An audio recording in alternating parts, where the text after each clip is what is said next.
Bonjour à tous et bienvenue dans mon coin hockey. Aujourd'hui, on va parler des Stars de Dallas. Prédiction pour la saison 2018-2019, la revanche. L'an passé, j'avais dit que les Stars de Dallas allaient faire les séries. Après 57 matchs, ils étaient en position pour faire les séries, c'était automatique. 25 derniers matchs, ça a moins bien été. Donc, voyons voir l'an dernier. Au total, un dossier de 42 victoires, 32 défaites, 8 défaites en prolongation. Un total de 92 points. Sixième de la division centrale, n'ont pas fait les séries. Euh, on a de la difficulté à atteindre les attentes. On peut le voir depuis 2013-2014. L'équipe qui a ramassé 91 points a fait la première ronde des séries. 2014-2015, 92 points. On n'a pas fait les séries. 2015-2016, 109 points. On a été atteindre la deuxième ronde. 2016-2017, 79 points. On a bien entendu pas fait les séries. Et l'an dernier, 92 points. On n'a pas fait les séries. Qu'est-ce qui s'est passé l'an passé? Ben, le bateau a coulé tout simplement.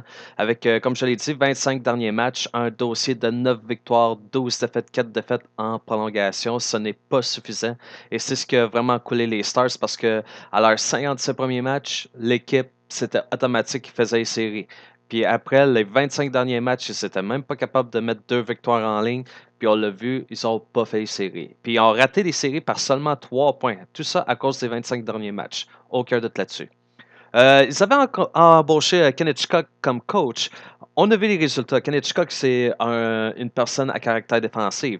Les buts marqués, on a terminé avec 453 buts, 17e dans la LNH. Comparativement à 2014-2015, on avait 522 buts. On menait la Ligue nationale de hockey.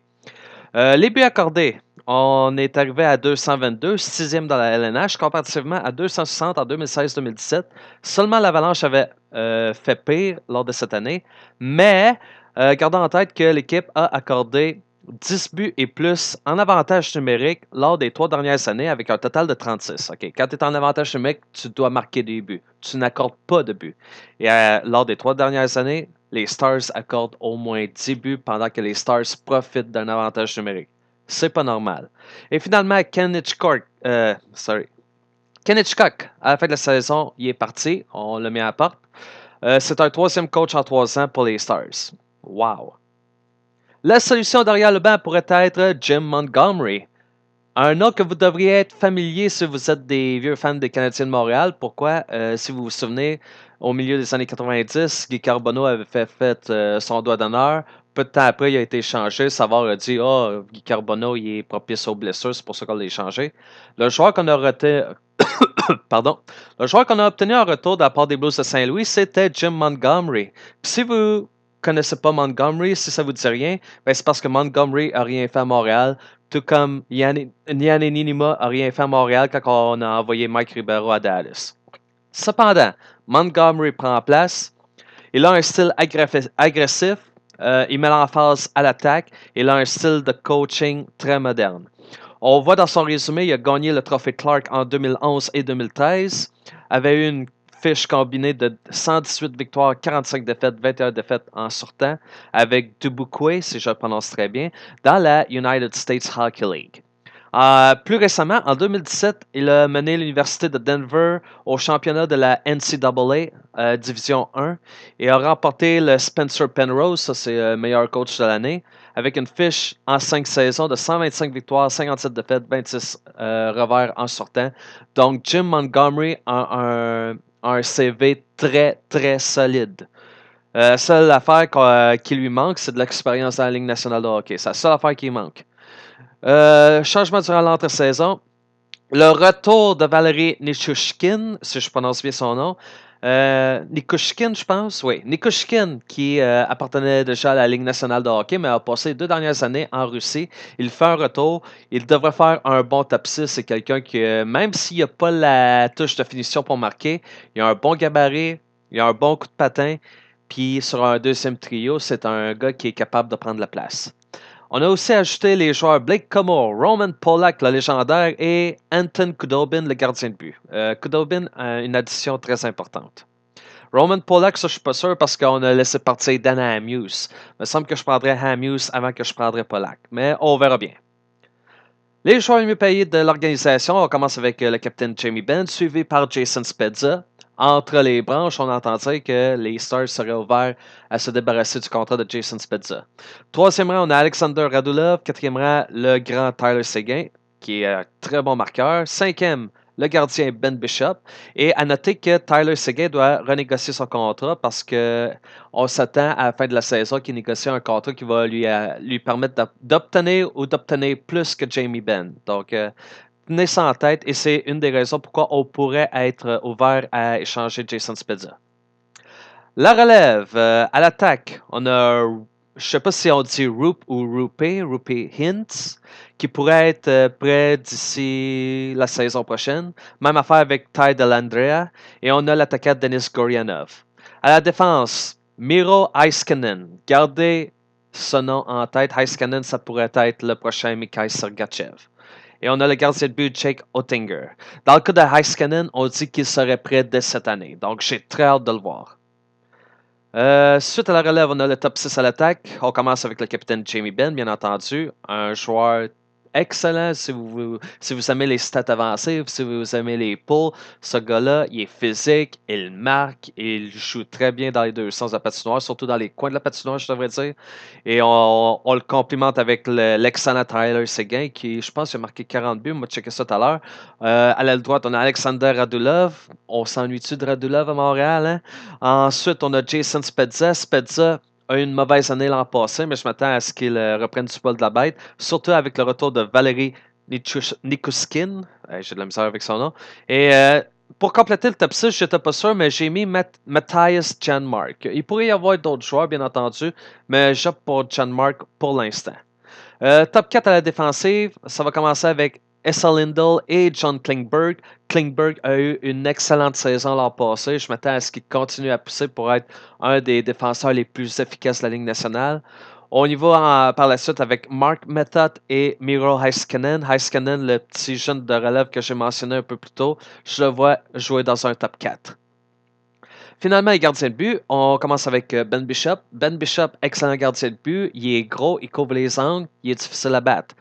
Mais l'an passé, il s'est blessé, puis lors des 25 derniers matchs, les Stars n'étaient plus capables de gagner. Qu'est-ce qu'on a fait? On a été chercher Anton Khudobin. Khudobin, que l'on voit ici, il portait l'uniforme des Bruins de Boston dans le passé. Khudobin est une meilleure option pour être un gardien de but numéro 2. On a laissé partir, je pense, c'est Lekkonen ou Lettonen son nom. Mais le fait est que Khudobin est une addition fort appréciée au numéro 2. Il y a un problème, cependant, au niveau des gardiens de but, mais je vais y revenir un peu plus tard. Pour l'instant, les points forts.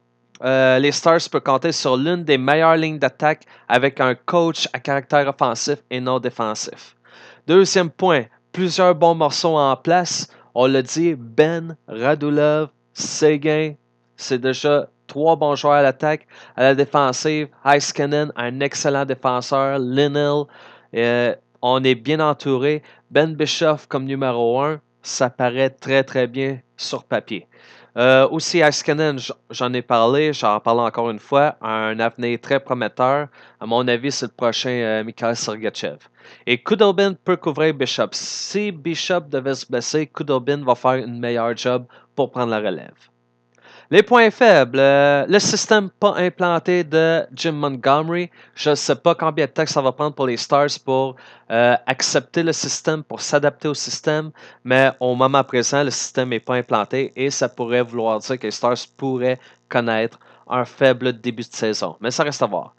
Deuxième point très très important, la santé de Ben Bishop. Je l'ai dit, il a raté plusieurs matchs. Et Bishop, c'est pas juste en passé, il y a un historique de blessures. Donc, si Bishop est en santé, les Stars paraissent très bien. Si ça va mal, on a besoin d'un gardien de but numéro 2, mais on a aussi besoin, puis ça c'est un autre point faible, on a aussi besoin d'un gardien de but numéro 3. Et pour l'instant, on n'a pas vraiment de gardien de but numéro 3 bien défini qui pourrait s'amener dans la Ligue nationale de hockey en cas d'urgence. On n'a pas ça à Dallas. Le gardien de but numéro 3, c'est plus un gardien de but de la Ligue américaine, mais pas un gardien de but qui peut s'amener dans la Ligue nationale. C'est ce que je veux dire. À Montréal, on a Charlie Lindgren qui est un gardien de but de la AHL, oui, mais qu'on se dit il est capable de venir dans la Ligue nationale de hockey et couvrir pendant quelques matchs. Avec Lindgren, on se sent bien. À Dallas, on n'a pas la même situation. Et finalement, il faut le dire, la fin de saison horrible de l'an passé, est-ce que ça va porter des séquelles? Est-ce que les joueurs vont porter des séquelles de ce qui s'est passé l'an dernier? Il faut absolument trouver des remèdes pour ne pas adapter sais, les mauvaises habitudes. Faut pas se mettre à jouer de manière paresseuse ou baisser les bras trop vite. Il faut être plus combatif. Il faut trouver des solutions quand ça va mal. Donc, mes grandes questions, quel effet aura Montgomery? À mon avis, ça va être très positif parce que c'est une équipe qui se porte surtout vers l'attaque. J'ai aimé ce que Hitchcock a apporté à l'équipe au niveau de l'efficacité défensive à 55, les buts accordés, etc.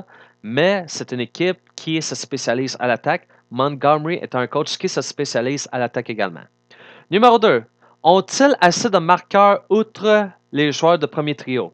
Parce qu'on a noté que Seguin a 40 buts, Ben 36 et Radulov 27 l'an dernier.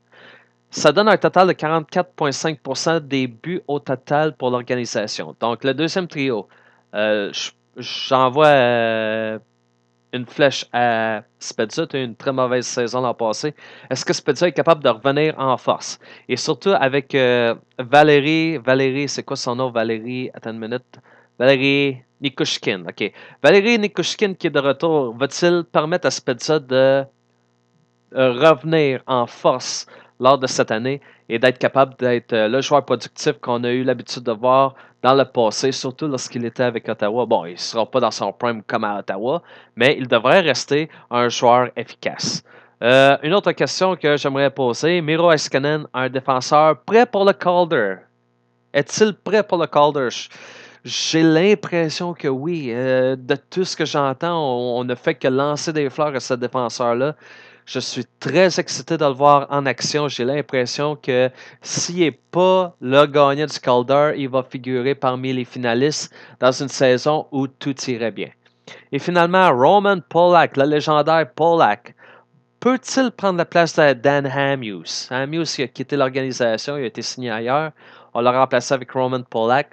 Polak, c'est un top 6, oui, mais c'est pas une amélioration à Hamhuis. Donc, sera-t-il efficace? Est-ce qu'il peut prendre la place à ce défenseur? Est-ce qu'il peut être efficace sur un top 6? À mon avis, oui, j'ai l'impression que c'est possible, mais Polak doit. C'est un de ces joueurs qui, à chaque année, doit faire ses preuves. C'est ça qu'il faut dire. C'est malheureux, mais c'est comme ça que ça fonctionne avec Polak. Donc, mes prédictions, je vois les Stars faire les séries. L'an passé, j'avais dit la même affaire. Les Stars ont coulé lors des 25 derniers matchs.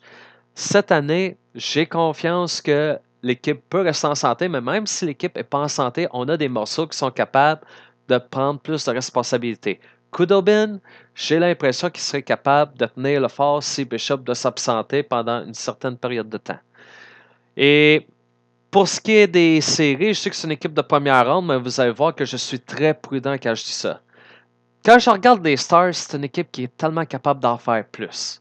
Puis la saison dernière, ils ont tellement déçu. Oui, il y a eu des blessures, mais l'équipe était censée faire beaucoup, beaucoup mieux que ce qu'ils ont fait. Et avec tout le punch à l'attaque qu'ils ont, je me dis qu'ils sont capables de faire une deuxième ronde. Dans ma tête, et c'est ce que je crois, ils sont capables de faire une deuxième ronde, mais à cause de ce qui s'est passé l'an passé et parce que ça me fait peur, je sais que c'est une équipe de première ronde. Ça, c'est juste ma réponse, la réponse save. Juste parce que j'ai peur de ce qui va se passer. Mais j'ai l'impression que les Stars sont facilement capables d'avoir accès à la deuxième ronde des séries. Néanmoins, les Stars, gardez en tête qu'ils sont en train de rivaliser dans une des divisions les plus compétitives. Puis c'est une division avec 7 équipes seulement, mais dans les 7 équipes, il y en a 5 qui sont capables de faire série, tellement que c'est compétitif. Tenez ça en tête. 5 équipes vont faire série. Les Stars, j'imagine, sont capables de terminer autour du 4e rang.